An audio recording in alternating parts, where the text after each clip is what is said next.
Hello বন্ধুরা, আমি Mona Lisa. আশা করি সকলে খুব ভালো আছো। আজকের ভিডিওটা তাদের জন্য একেবারে পারফেক্ট যারা ক্লের কাজ করো। আমরা ক্লে জুয়েলারির উপর যে অ্যাক্রিলিক কালারের পেন্টিং করি, সেই পেন্টিংটাকে অনেক দিন ধরে ভালো রাখার জন্য একটা ভার্নিশের কোট করতে হয়, যাতে কালারটা অনেক দিন ভালো থাকে, জল বা ঘামে জিনিসটা নষ্ট না হয়। বা যে কোনো ক্রাফট আইটেমকে অনেক দিন ভালো রাখার জন্য একটা ভার্নিশ এর কোট করতে হয়। আজকে আমি তোমাদের এই নতুন ভার্নিশটার ব্যাপারে বলবো, যেটা আর্টিস্টিক গ্লস ভার্নিশ, যেটা আমি খুঁজে পেয়েছি। এটা একটা দারুণ ভার্নিশ। এটা একেবারে গ্লসি, এটা জেলের মতো।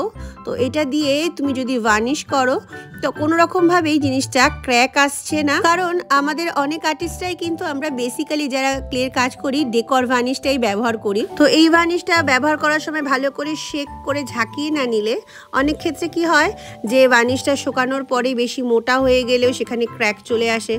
তো এই সমস্যাটা শুধু আমি নয়, আমার মতো অনেক আর্টিস্টরাই ফেস করো যারা ক্লে দিয়ে কাজ করো। পরিশ্রম করে বানানোর পর জিনিসটা নষ্ট হয়ে গেলে খুব বাজে লাগে। তো সেই জিনিসটাকেই সমাধান দেওয়ার জন্য আমি এই গ্লস ভার্নিশটা খুঁজে পেয়েছি।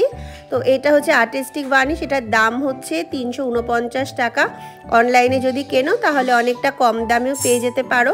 ওই ভার্নিশটা হচ্ছে 200 ml ছিল, আর এই ডেকর ভার্নিশটার দাম হচ্ছে 250 টাকা পড়ে, আর এই ডেকর ভার্নিশটা 100 ml এর। তো তাহলে চলো আজকে দুটোকে টেস্ট করে দেখি যে কোনটা বেশি ভালো। তো আমি এখানে কাঠগোলাপের দুটো ক্লে ইয়ারিংস বানিয়েছিলাম। তো আজকে এই দুটোর উপর ট্রাই করে দেখবো যে কোনটা ভালো হয়। তো সবার প্রথমে আমি এখানে ডেকর ভার্নিশটা নিচ্ছি। তো এটা দেখতেই পাচ্ছ, এটা বেশ একটু দুধের মতো কেমন সাদা সাদা হয়, আর এটার স্মেলটা আমার খুব একটা ভালো লাগে না। আর এটা খুব বেশি যদি নেওয়া হয়ে যায় না, তখন সেখানে মোটা হয়ে গেলে সেটা ড্রাই হতে একে তো সময় লাগে, তারপরে ক্র্যাক চলে আসে। তো এটা নিতে হয় খুব পাতলাভাবে, বেশি মোটাভাবে নেওয়া যাবে না। তো ধীরে ধীরে আমি এটা খুব সুন্দর করে এটা লাগিয়ে নেওয়ার চেষ্টা করছি। তো ব্রাশটাকে এই সময় কিন্তু ব্রাশে বেশি জল নেওয়া যাবে না, সেক্ষেত্রে অনেক সময় ক্র্যাক চলে আসে। শুকনো ব্রাশ ব্যবহার করতে হবে, আর এটা ভালো করে যেন কোনো জায়গায় মানে জমা হয়ে না থাকে, তো সেটা খেয়াল রাখতে হবে, তবেই এটা ক্র্যাক আসবে না। না হলে কিন্তু একটুখানি ভুলভাল কিছু হলেই কিন্তু এটাতে ক্র্যাক চলে আসার সম্ভাবনা থাকে। তাই খুব সাবধানে আমি জিনিসটা করে নিচ্ছি। তো এটা আমার লাগানো হয়ে গেছে, এবার এটাকে আমি রেখে দিচ্ছি। আর একটা ইয়াররিংস নিয়েছি, তো সেটাতে আমি নতুন যে ভার্নিশটা আর্টিস্টিক গ্লস ভার্নিশ সেটা ব্যবহার করব।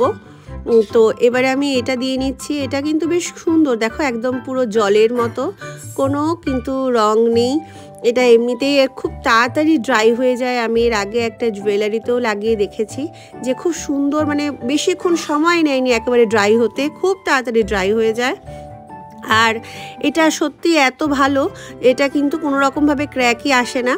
আর এটা শুধু ক্লের কাজের উপর নয়, তুমি কাঠের উপরেও ব্যবহার করতে পারো, বা পেন্টিং, অ্যাক্রিলিক পেন্টিংয়ের উপরেও তুমি কিন্তু এই ভার্নিশটা ইউজ করতে পারো। সো এবারে আমি এই দুটোকে করে নিয়েছি। এই দুটোকে এবার একটু ড্রাই হওয়ার জন্য দিই, যেহেতু রাতের বেলা, এখন তো রোদ নেই, রোদের উপরে রাখলে খুব তাড়াতাড়ি ড্রাই হয়ে যেত।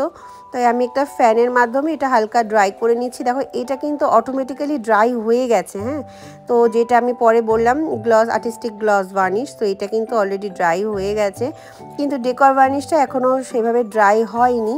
তো খুব 5 মিনিটও সময় নেয়নি, তার মধ্যেই কিন্তু ওইটা ড্রাই হয়ে গেছে। তো ডেকর ভার্নিশটা দেখো এখনও কিন্তু এরকম সাদা সাদা লাগছে।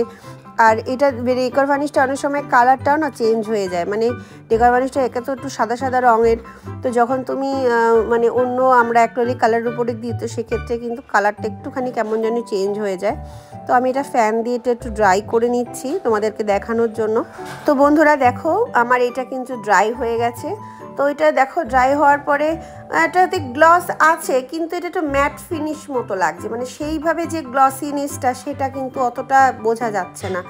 কিন্তু যেটা আমি আর্টিস্টিক গ্লস ভার্নিশ দিয়ে যেটা করেছি, সেটার ভার্নিশের গ্লসটা দেখো কতটা সুন্দর আর কতটা বেশি লাগছে, বেশ গ্লসিটা লাগছে।